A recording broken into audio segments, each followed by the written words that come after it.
Alrighty. Guess it's gonna be ammo choice part 2. So let's see here. If my stupid cat will let me concentrate. Joe! Any of you guys that have Siamese cats out there know how much of a pain they are. Anywho, so I guess I'll talk about a little bit about slugs and buckshot and whatnot. So, Joe, stop! Alright, so this, minus the marks on it, is a Federal hollow point rifled slug. Right? Here's the back of it. Get up there on the light, and there's the front of it. Alright, so pretty much this is what you would find in your standard rifled slugs. That's a 1 ounce chunk of lead, and it's a freight train. Alright, it is an absolute freight train. And by the way, that's 12 gauge. So everything you're gonna see is 12 gauge. So, alright. Slugs are freight trains. They don't stop for anything. Alright. I can't stress this to you guys enough. These people that say, oh yeah, 3.5-inch Magnum slugs are the way to go. That may be, but I think that their purpose is more for, you know, what slugs were originally designed for, which is just stopping unstoppable targets. Right? I'm not going to say anything directly, but pretty much slugs defeat body armor, slugs defeat doors, slugs defeat walls, slugs defeat anything. I mean, you cannot stop a slug. If you take, like, I don't know if there's any companies out there that make them. I know that there are some, but they got slugs like that that have like a steel tip in them. We're not even gonna go there, but those things are just unstoppable. I mean, they're brutal. All right, you don't want to uncork a slug in your house. You just don't. Okay, I have seen it been done of people taking and shooting through, no joke, 4 walls 15 yards apart. Or 15 feet apart, rather. Alright? No joke. I've seen it been done. I've come short of doing it myself, but I've seen people do it, alright? It's not a joke. I'm not just trying to tell you guys, oh, use birdshot. That's the best thing, alright? In some cases, no, birdshot's not the best thing. But I'm going to tell you guys, slugs are unstoppable. Same with buckshot. I've seen buckshot go through 3 walls 15 feet apart, alright? Now, they may not do that if there's something in there to stop them, alright? But you gotta remember, in your house, with buckshot and slugs, alright, which is about, what, 8 yards, so we'll say that that's not real good with the conversions, but, you know, it's a little less than 30 feet. That's like, what, 20 feet?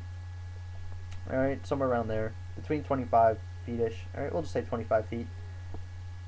At that area, your pattern on your buckshot's only going to be like that. Alright? Not very big. So essentially you're shooting 1 round. Alright? Just like a slug. It's like shooting a rifle. Alright? Now, not to say that, you know, you're going to miss, guaranteed. But a lot of people think that shotguns are like Hollywood. You just point and shoot.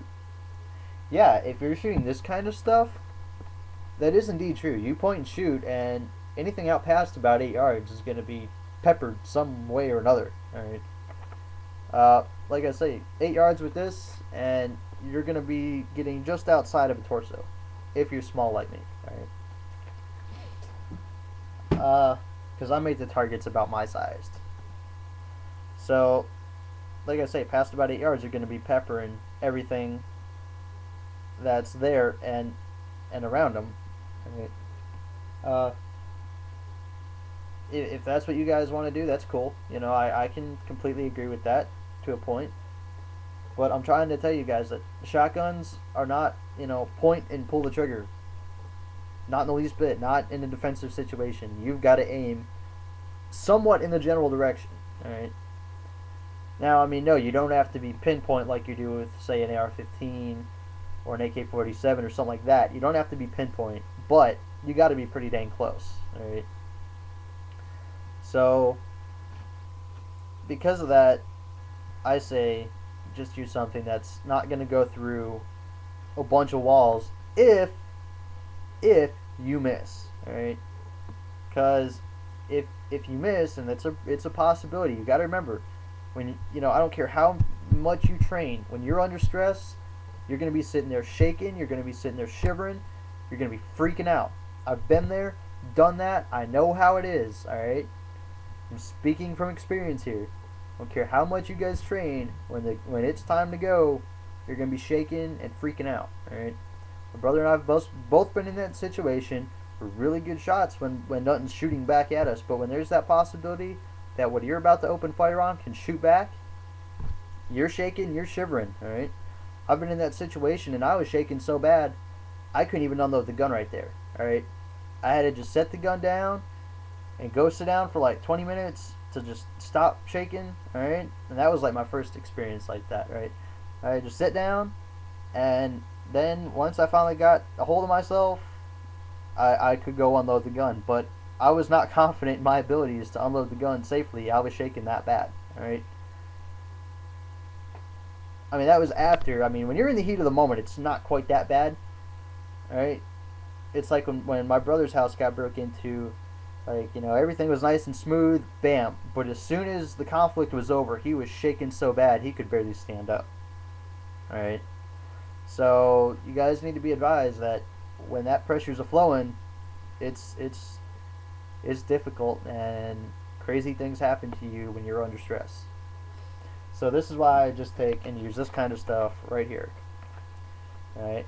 Slugs are good. Slugs are awesome. Slugs are great. Slugs are fun to shoot because it's fun to just like see what all they'll go through when you're bored and there isn't much going on. But I think it's just good times. All right, so I got like 2 minutes left here. Yeah, 2 minutes left. All right. One thing that you might want to think about, and you're gonna think I'm joking, but if you shoot a 3-inch shell like this, you will start the wall next to you or in front of you on fire. Okay. I went out and shot one of these at night one time, just out of boredom, just because. No joke, the flame that came out of that thing was nearly 3 feet. It was pretty good sized. So have a fire extinguisher nearby, and you'll be glad you did. So let's see here. But yeah, that's pretty much that. I'm gonna do a review, or not like a review, but a little video on those guys right down there one of these days, and who knows, we might take a look into the worm thing. Those of you that have seen some of my videos before they got deleted because they provoked violence, whatever. I was talking about how when it comes time to take care of yourself, worms are going to be good because you can produce your own fertilizer and stuff that way. But I'm almost out of time, so I guess I'll just say God bless, Godspeed, stay safe everyone, and hopefully I'll talk to you guys later. Alright, see ya.